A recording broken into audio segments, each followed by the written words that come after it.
வணக்கம் மாணவர்களே. இந்த வீடியோல 10ஆம் வகுப்பு கணிதம் அத்தியாயம் 2 எண்களும் தொடர் வரிசைகளும் இதுல பயிற்சி 2ல் 1ல 10வது கணக்கு பார்க்க போறோம். என்ன கொடுத்திருக்காங்க பாருங்க. எந்த இரு அடுத்தடுத்த மிகைமுழுக்கள் சார்பகா எண்கள் என நிறுவுக. எந்த ரெண்டு அடுத்தடுத்த மிகைமுழுக்களை எடுத்தாலும் அது என்னவாக இருக்குமா, சார்பகா எண்களா இருக்கும்னு நம்ம நிரூபிக்கணும். முதல்ல சார்பகா எண் அப்படின்னா என்னன்னா, ரெண்டு நம்பருக்கு நம்ம என்ன கண்டுபிடிக்கணும், மீ பெரு பொது வகுத்தி கண்டுபிடிக்கணும்.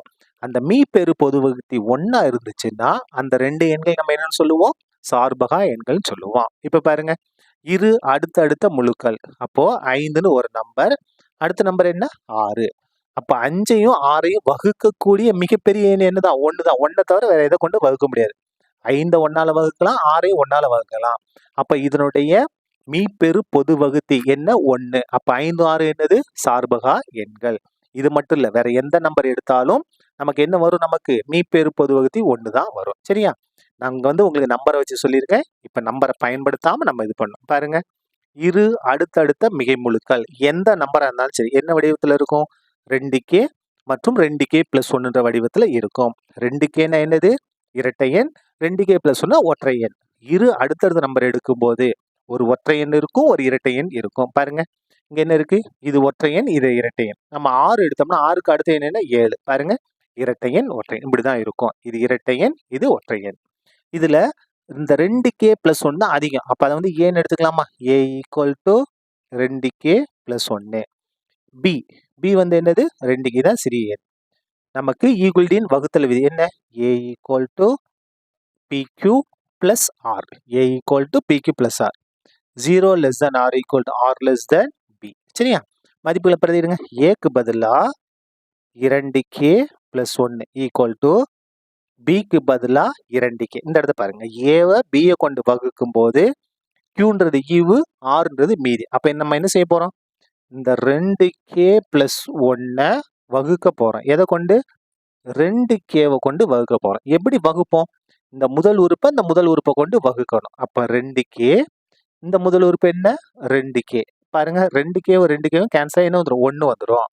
அப்போ 1 2k, இந்த இடத்துல 1 இல்லையா, 1 2k பெருக்கும் போது 2k, குறிய மாத்திடுவோம், இது கேன்சல் ஆயிரும். அடுத்து 1 மட்டும்தான் இருக்கு.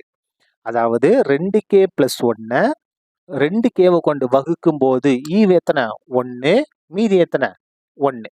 மீதியும் 1 தான், ஈவும் 1 தான், மீதி. உங்களுக்கு சந்தேகம் இருந்தா இதை சுருக்கி பாருங்க, நமக்கு 2k + 1 வரணும். பாருங்க, 1 2k 2k + 1 கரெக்டா வந்துருச்சா? நமக்கு மீதி என்ன வரணும், 0 வரணும். 0 வரல. அப்ப என்ன செய்ய போறோம் அப்படின்னா, இந்த வகுத்தி இருக்கு இல்லையா, அது இங்க வந்துடும், 2k.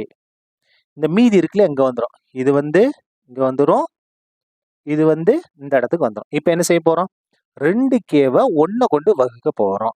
2kவை 1 கொண்டு வகுக்க போறோம். எதை கொண்டு வகுப்போம், இந்த முதல் உறுப்பை 1 கொண்டு வகுப்போம், இந்த முதல் உறுப்பை கொண்டு வகுப்போம். அப்போ 2k/1. 2kவை 1 கொண்டு வகுத்தா என்னதான் வரும், 2k தான் வரும். அப்ப இந்த இடத்துல 2k 2k 1 பெருக்குனா இந்த இடத்துல 2k. இது 2 பெருக்கி தானே உள்ள எழுதுவோம். 2k 1 பண்ணா 2k, மைனஸ் பண்ண என்ன ஆயிரும், 0 ஆயிரும். மைனஸ் பண்ணும்போது 0 ஆயிரும். அப்போ 2kவை 1 கொண்டு வகுக்கும் போது ஈவு என்னது, 2k, மீதி என்ன, 0. பாருங்க, 1 2k 2k, 2k கூட 0 கூட்டினா 2k தான், 2k = 2k. சமமா வந்துருச்சா? இப்ப பாருங்க, மீதி 0 வந்துருச்சு.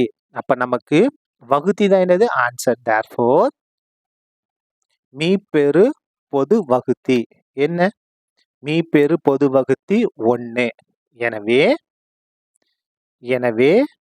எந்த இரு அடுத்தடுத்த, அப்படியே எழுத வேண்டியதான், எந்த இரு அடுத்தடுத்த மிகைமுழுக்கள் என்னவாக இருக்கும், சார்பகா எண்கள் ஆகும். முழுக்கள் சார்பகா எண்கள் ஆகும். சார்பகா எண்கள் ஆகும். இந்த மாதிரி இதை கண்டிப்பா எழுதணும். சரியா? எது சார்பகா எண்கள், அடுத்தடுத்த இரு மிகைமுழுக்கள். ஏன் சார்பகா எண்கள், மீ பெரு பகுதி 1 வந்திருக்கு, அதனால சார்பகா எண்கள். சரியா? அவ்வளவுதான். இந்த கணக்கு முடிந்தது. நன்றி.